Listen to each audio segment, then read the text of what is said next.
Welcome back everyone, hope you guys are doing good. It's a wet day here today, but it's still a beautiful day here in paradise. I had a comment regarding the Ford 400e van here. I think they're known as a Thames freighter, not a Thames trader. In New Zealand they've got their own special badges. This one here, I've got photos, I'll put a photo up here somewhere of it. Had a plywood box on the top. A lot of these old vans and that in New Zealand, they were used as tiny homes on wheels sort of thing. People used to live and camp in them and travel around New Zealand in them. This one back in the day would have had it did have a double-storied plywood box of all things on top. They cut out the roof, and I've got the roof for it, but I haven't decided what to do with it.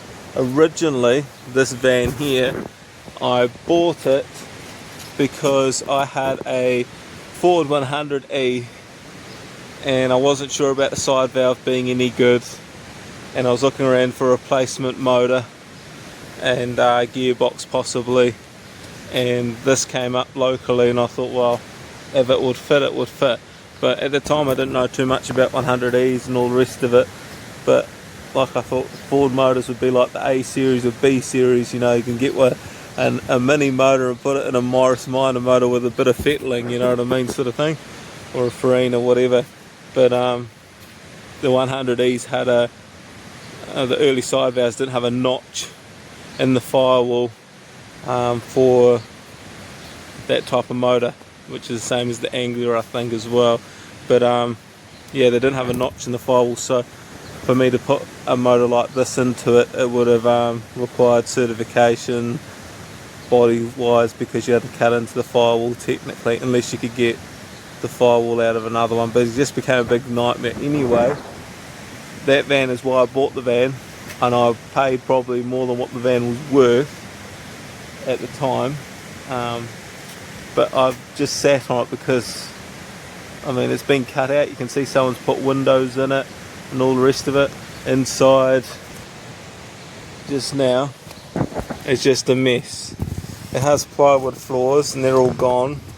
I haven't really cleaned it too much. It's got a bit more plants growing in it nowadays, and all this custom kitchenware is all rotting away.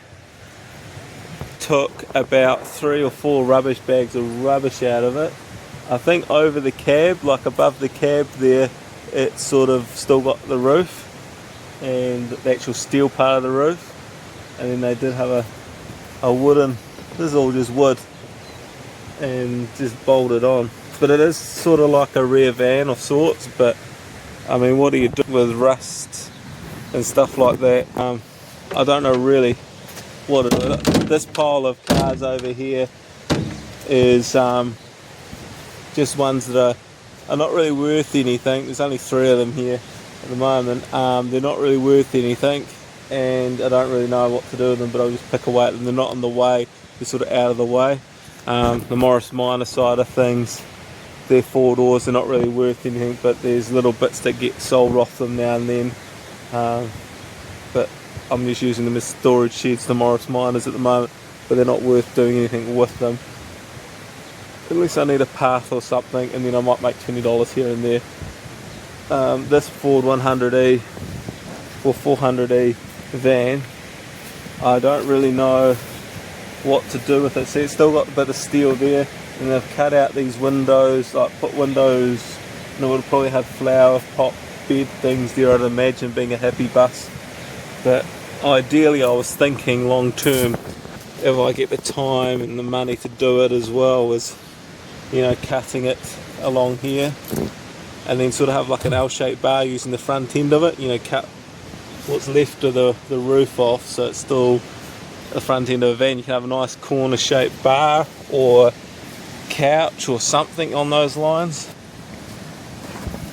You can see it's just all old and rusty, and I don't even know if the motor turns over. I did park it like this originally I did park. I just moved a couple of these bushes originally, mainly because the way it's parked just now is I had a guy coming into the yard and I didn't trust him. I really didn't trust him as far as I could throw him, sorry.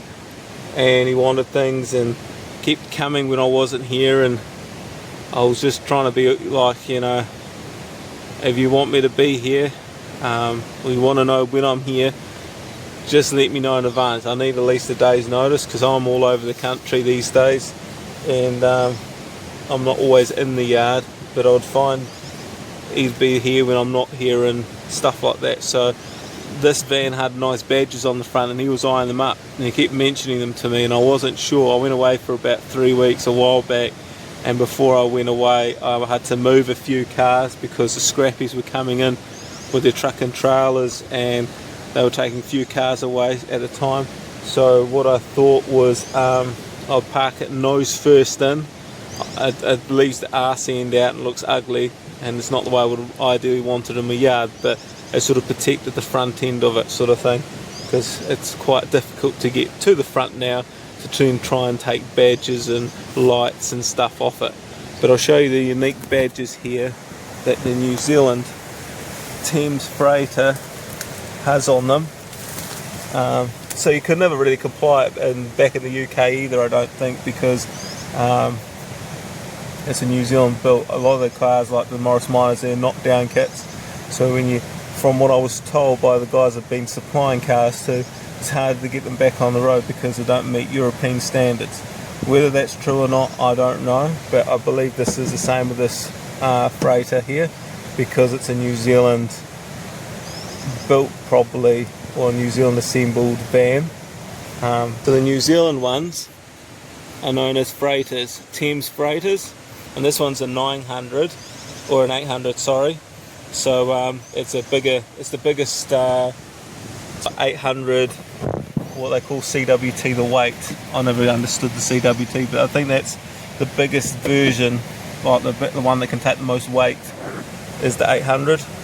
But it's a beautiful badge anyway on the front, and but the front end is really nice on it, and I could always see it even cut in half and stuck on the side of the garage wall.